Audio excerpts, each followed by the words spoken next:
Now the news in full. As work progresses on the Ogun Agro Airport project in Ilishan Remo, people of the area are now upbeat that their socio-economic life will no longer be the same. They expressed this while speaking on the benefits of the airport project.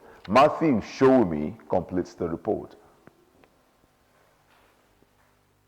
This is Iperu Remo in Ikene local government, one of the benefiting communities of this Abeokuta airport. The fortune of this community will no doubt be turned around by the time this project is completed.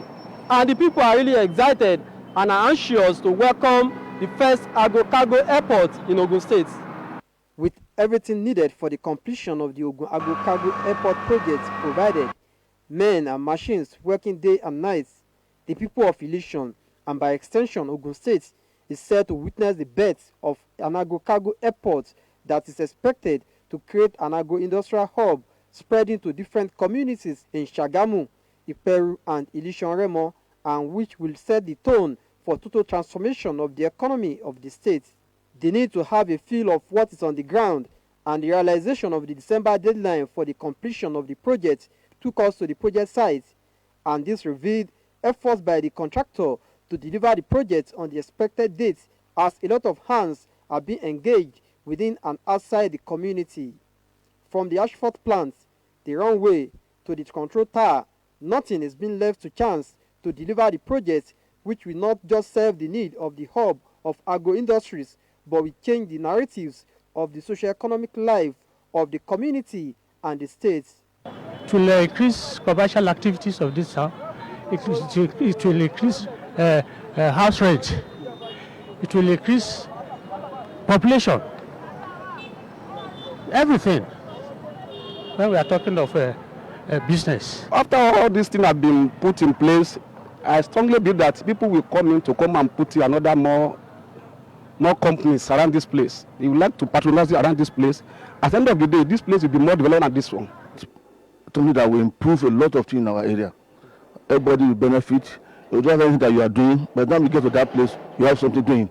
And you'll be getting money from that place that you take home. Agricultural aspect, they are going to gain a lot from it because their product, immediately they harvest their product, there will be a market for it. Because they help them to market it immediately. You see, there's nothing for them to be thinking that it will not work. It's something that we're going to encourage them. Also, it also encourage other people.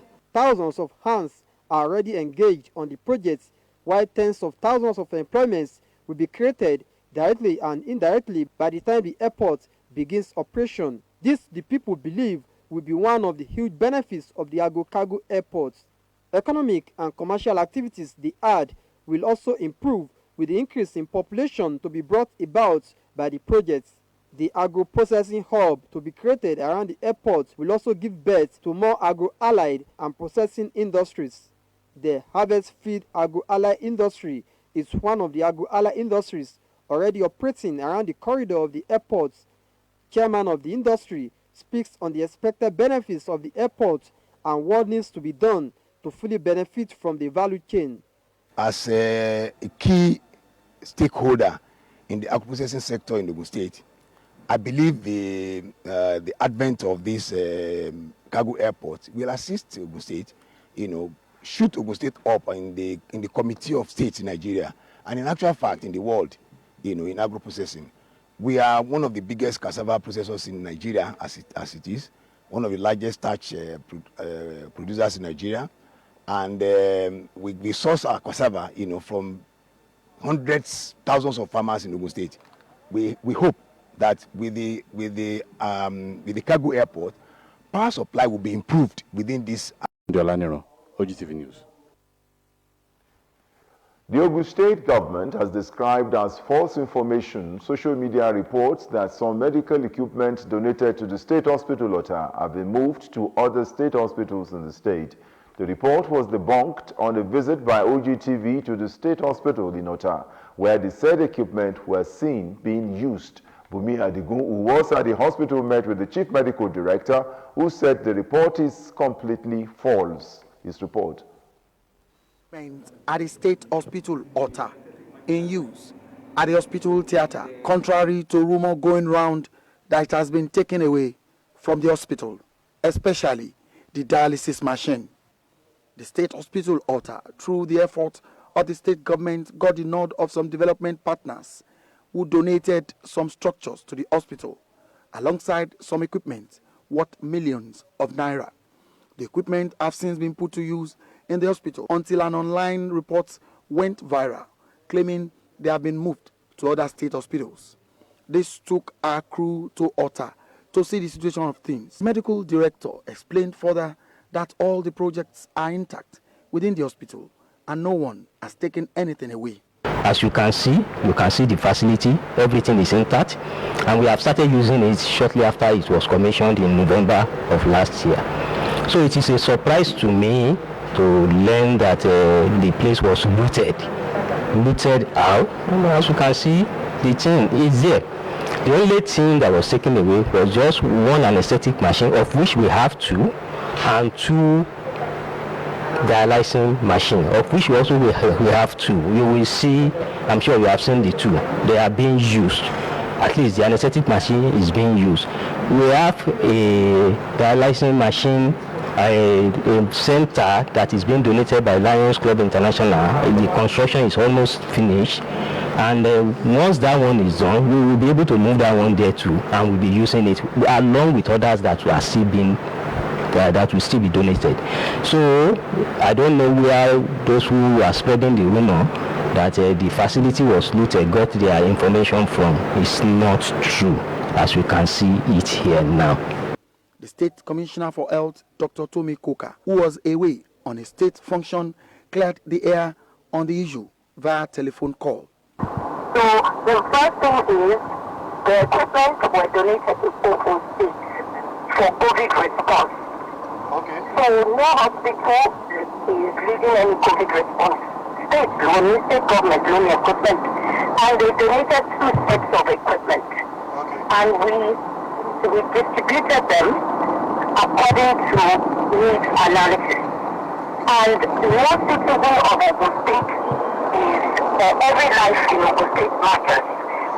And we make sure we provide adequate healthcare for all citizens across all 3 senatorial districts, leaving no gap in any senatorial district. We're not leaving any gaps. You know, every time I always say Ogun West, Ogun East, Ogun Central. So we're not leaving any gaps. They donated it to the state. Yes. At the hospital, workers were seen going about their duties with equipment given to the hospital being used. Bumi Adigun, OGTV News. The Ogun State government will not relent in its active involvement in the federal government-led social intervention programs for equitable distribution of resources to the vulnerable population, especially children. This was made known by the State Commissioner for Special Duties and Intergovernmental Affairs, Barrister Femi Ogunbanwo, at a meeting with stakeholders of the National Homegrown School Feeding Program targeted at curbing anomalies in the scheme. Margaret Ukunlola reports. The National Homegrown School Feeding Program is a federal government program that aims to improve the health and educational outcomes of public primary school pupils. It uses farm produce locally grown by smallholder farmers to provide children nutritious midday meals on every school day. The program links local farmers to the education sector by facilitating their access to the school feeding market. Ogun State government, being one of the states in the federation that is fully involved in the initiative, has again reiterated its commitment towards the implementation of the program.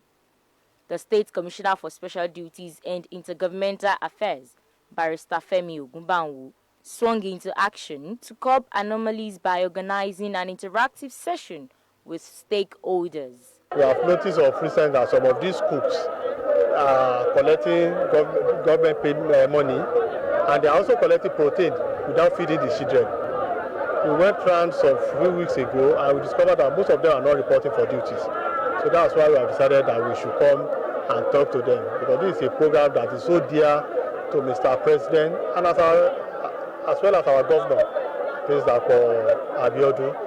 So we want to make sure that we address the shortcomings. The meeting had in attendance dignitaries who lauded the active involvement of the state government. Learning on empty stomach is a very difficult thing, almost impossible to assimilate.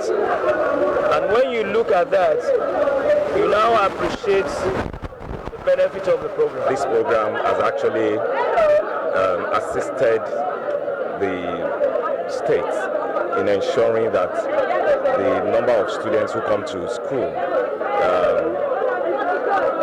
is increased. The state is moving on. We are producing very healthy children who will eventually become leaders of tomorrow. The meeting was held in Ijebu-Ode, Ijebu North East, Odogbolu, Abeokuta North, Shagamu, Yewa South, Odeda, and other local government areas of the state to ensure the smooth running of the program across the state. Margaret Okunlola, OGTV News. Still to come in the news, NDLEA. You're welcome back. The goal of the revival of culture and heritage of the people must be a collective one that will require individuals taking up the responsibility of encouraging the use of indigenous languages in all situations. Ogun State Governor Prince Abeokuta made this known at the 4th annual Senator Lanre Tejosho Egba dialect and choral competition among secondary school students held at the main hall of Olusegun Obasanjo Presidential Library, Abeokuta. Matthew Showumi completes the report.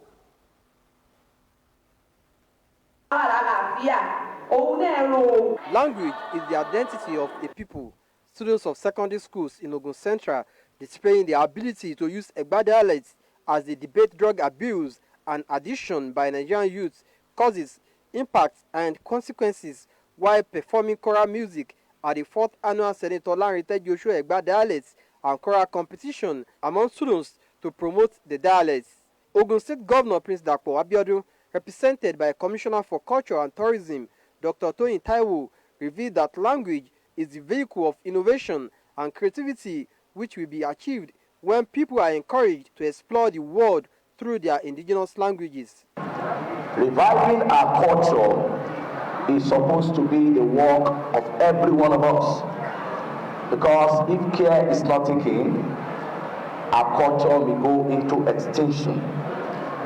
Our culture is what we believe. Our culture is our custom. Our culture is our language. Ogun State Head of Service, Dr. Nofiu Aigoro, and Commissioner for Education, Science and Technology, Professor Abayomi Aribabu, represented by Permanent Secretary in the Ministry, Mrs. Abosede Ogunleye, expressed great delight to be part of such occasion that would help revive the lost value in the education sector. Representatives of Alake and Paramount Ruler of Egbaland, Oba Adedotun Aremu Gbadebo, Iyalode Alaba Lawson, and others praised the organizer. Kabiyesi Alake is very, very interested in the Egba language and is not very happy that the language is gradually dying off. Value what you have. If you don't value what you have, it will be relegated. And even those that we are now, the foreigners, are now coming here to learn our language. The organizer of the Egba dialects and choral competition, Chairman and Pro-Chancellor of University of Lagos, Senator Lanre Tejosho, said he felt the need to be the change agent the society needs to regain the lost glory of the Egba dialects. Recognizing the importance of our culture, our language, and to ensure that the Egba dialect does not die. The only way we can achieve that is to encourage our children to actually come out of their comfort place and have competitions like this. After the keenly contested competition, Adeoye Lambo Memorial High School, Obada, emerged the winner of the quiz competition, while Adenrele High School, Ifo, came first in the choral competition. Matthew Showumi, OGTV News.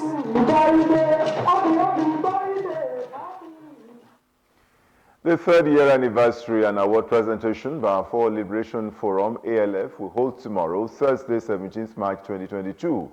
Venue is Skating Ground, Pansheke, Abeokuta at noon. Chairman of the occasion is Chairman Akomoran Ogun State, Shoumi Kayode Amos, while the chairperson of the day is Chairman of APC in Abeokuta North Local Government, Elijah Faidat Sarumi Akintunde. Father of the day is the APC Financial Secretary, Chief Sunday Shoumi, with Olotu of Egbaland, Right Honorable Titi Oseni Gomez, as Mother of the Day. Amidst tight fiscal revenue generation, especially in the states of the Federation, agriculture can be a significant contributor to government's coffers, boosting resource mobilization. All it takes is hard work and dedication of all stakeholders in the sector. This view was expressed by the Vice President Yemi Osinbajo while interacting with a delegation from the Development Agenda for Western Nigeria Commission, who was on a courtesy visit to the presidential villa. A presentation on the Commission's framework for sustainable agricultural transformation in the states, Vice President Yemi Osinbajo said agriculture could be the solution to a lot of the nation's internally generated revenue needs. Making reference to what was obtainable in the 1950s and 1960s in the agricultural sector and then regional government, the Vice President noted that the difference between then and now is the political will. The Vice President also acknowledged the importance of private sector collaboration in transforming, but emphasized the need for stakeholders to focus on research and development, especially in the area of commercial farming.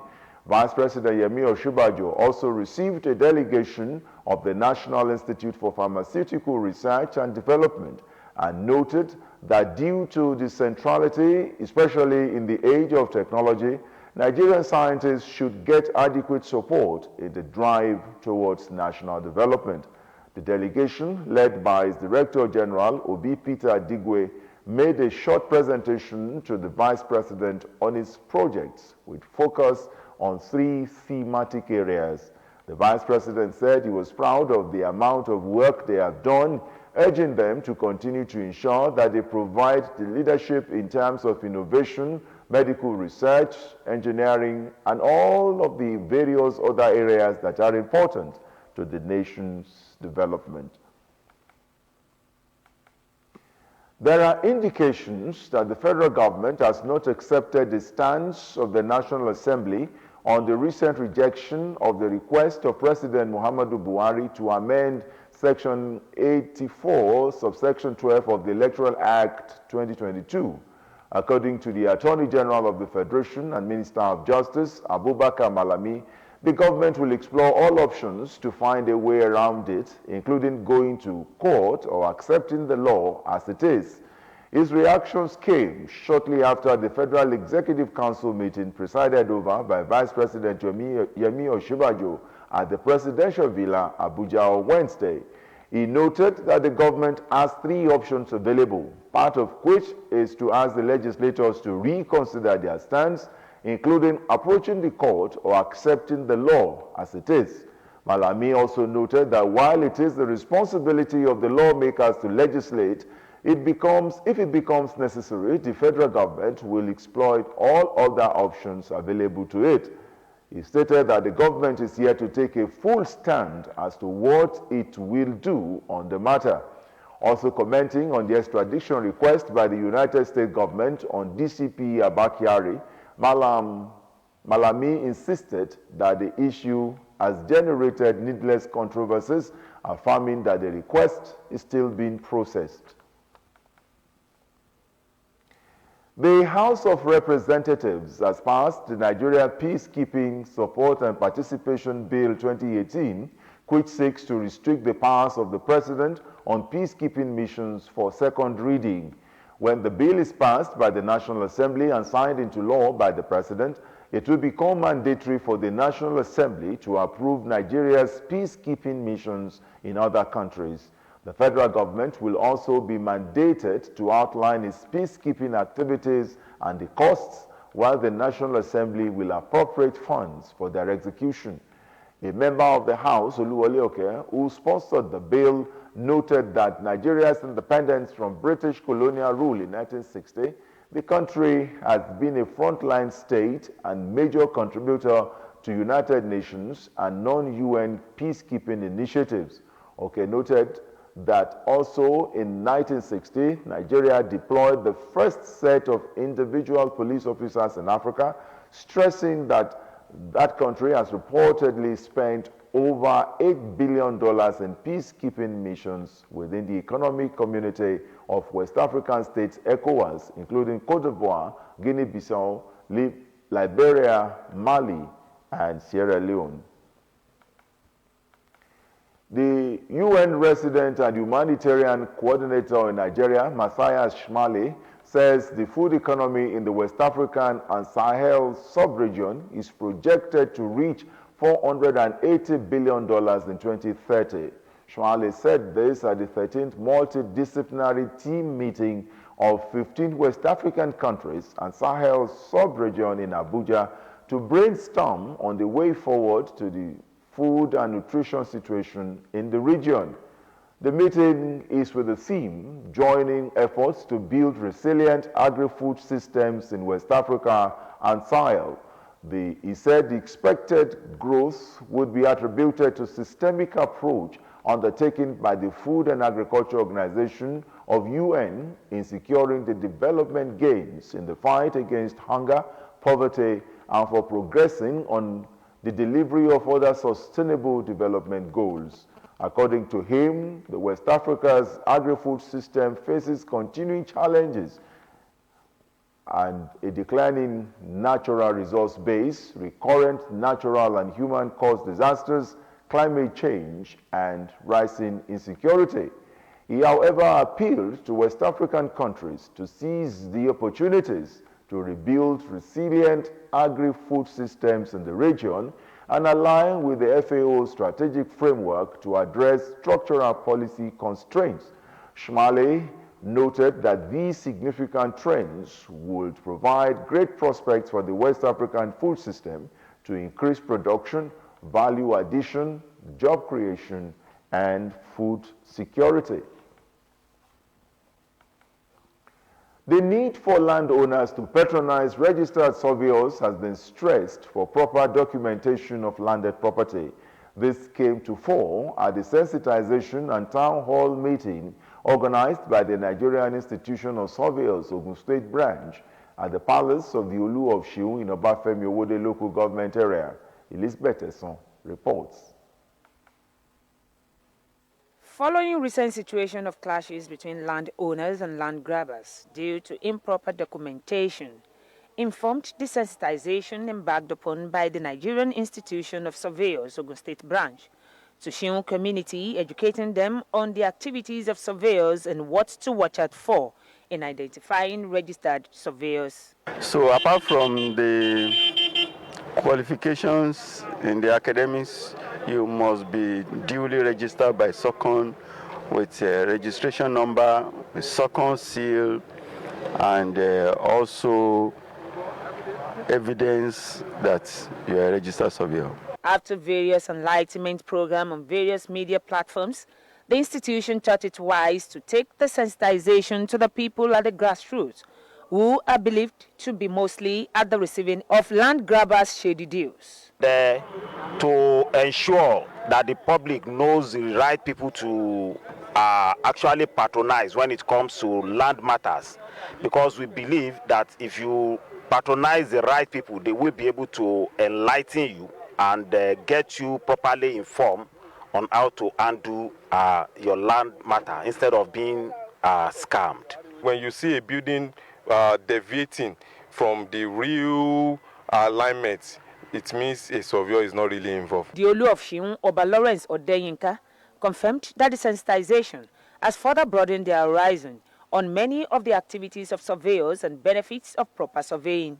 We should make sure we survey our lands and give the job to a registered surveyor and make sure we comply with all their demands. Members of the community took turns out to ask questions on issues bordering on documentation of landed property and what to look out for when patronizing surveyors. Elizabeth Esson, OGTV News.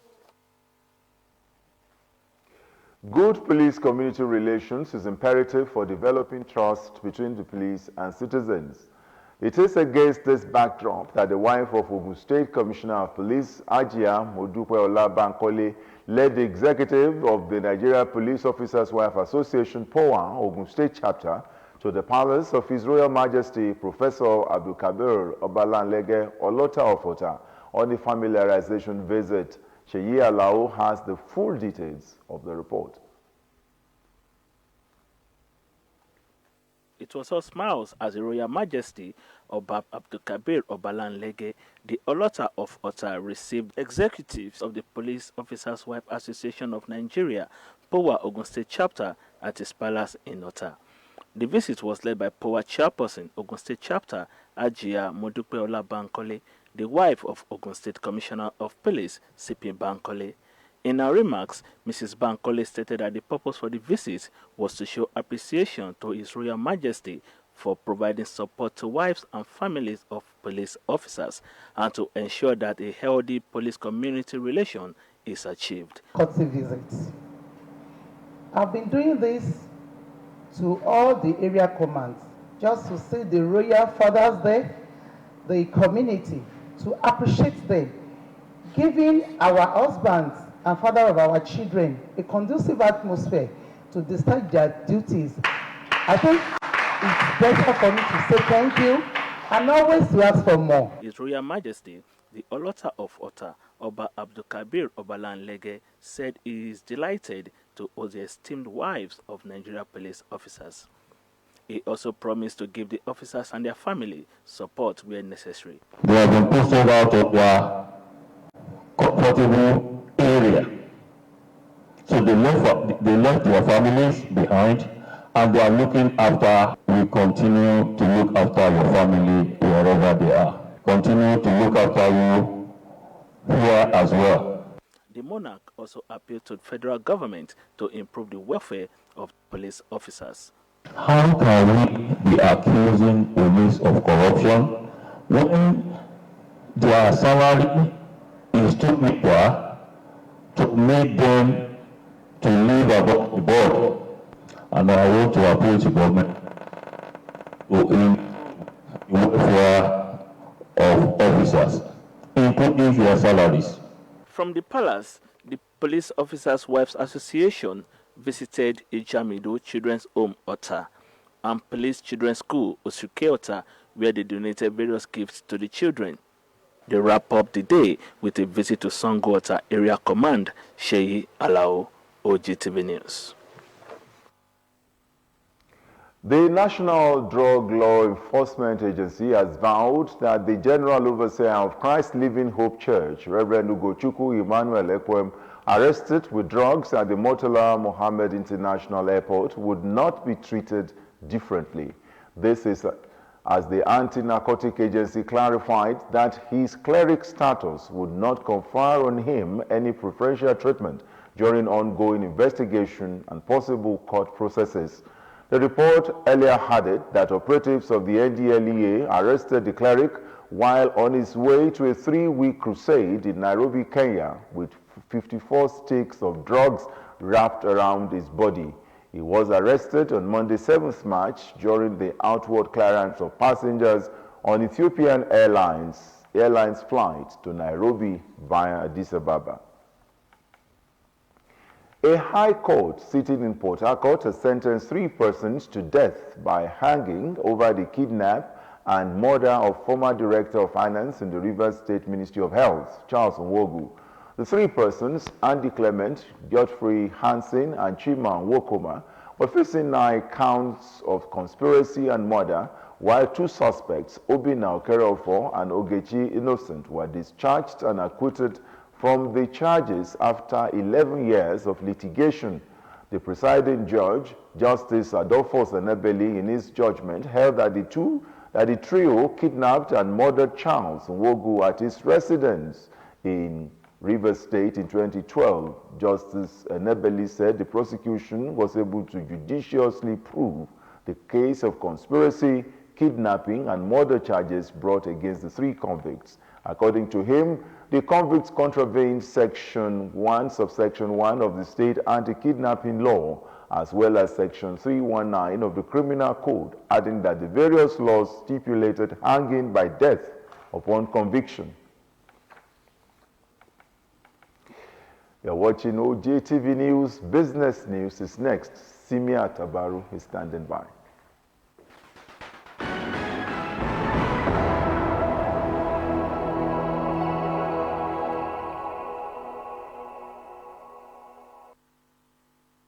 You're welcome to the business news. A combination of challenges is responsible for the deplorable electricity supply situation nationwide, the federal government has said.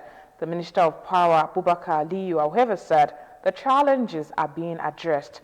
The minister, who spoke to the State House correspondent after the week's virtual Federal Executive Council meeting, presided over by the Vice President Yemi Osinbajo, however, said the recent collapse of the national grid, which he identified as one of the challenges causing a nationwide blackout, had been sorted out. The minister noted that beside the collapse of the grid, other issues including scheduled maintenance of facilities, vandalization of pipelines, as well as a dispute around availability of gas and payment for gas contract between gas companies and power generating companies, had contributed to the current power crisis. He said the grid has been recovered and back while efforts are ongoing trying to get more megawatt to push on the grid.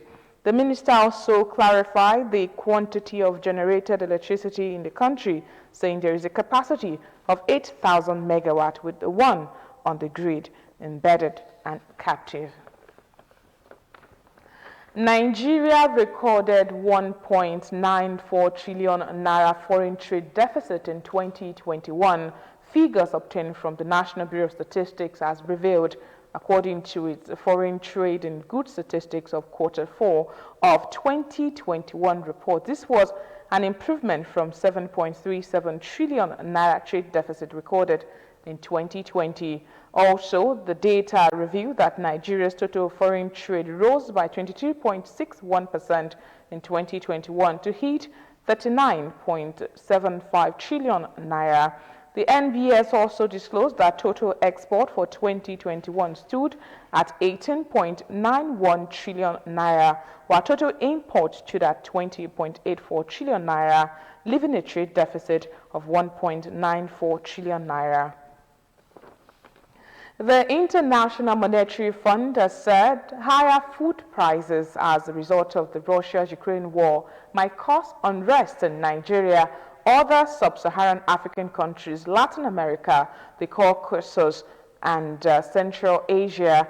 It added that food insecurity is likely to increase in parts of Africa and the Middle East. It disclosed this in a blog post titled "How War in Ukraine is Reverberating Across World Regions."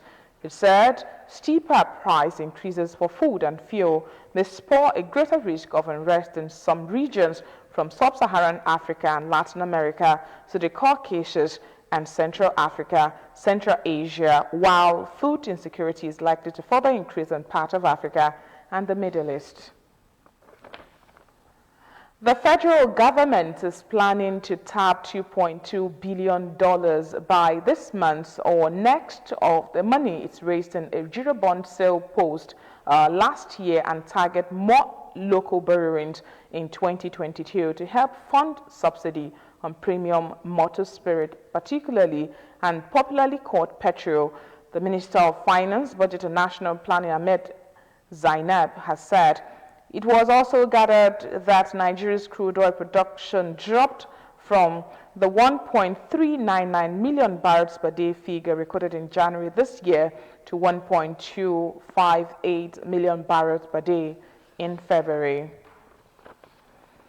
Meanwhile, the Organization of Petroleum Exporting Countries, OPEC, has revealed that Nigeria's crude oil production fell to 1.417 million barrels per day in the month of February compared to 1.427 for the month of January. OPEC reveals this in its monthly oil market report, warning that disruption to global trade flows and supply shortages could offset the positive impact of increased oil prices for Nigeria. survey had reported that Nigeria produced 1.46 million barrels a day in January 2022 from a monthly output target of 1.683 million barrels per day. And that's the end of the business news. Many thanks for watching. Back to Tunji for other segments of the news.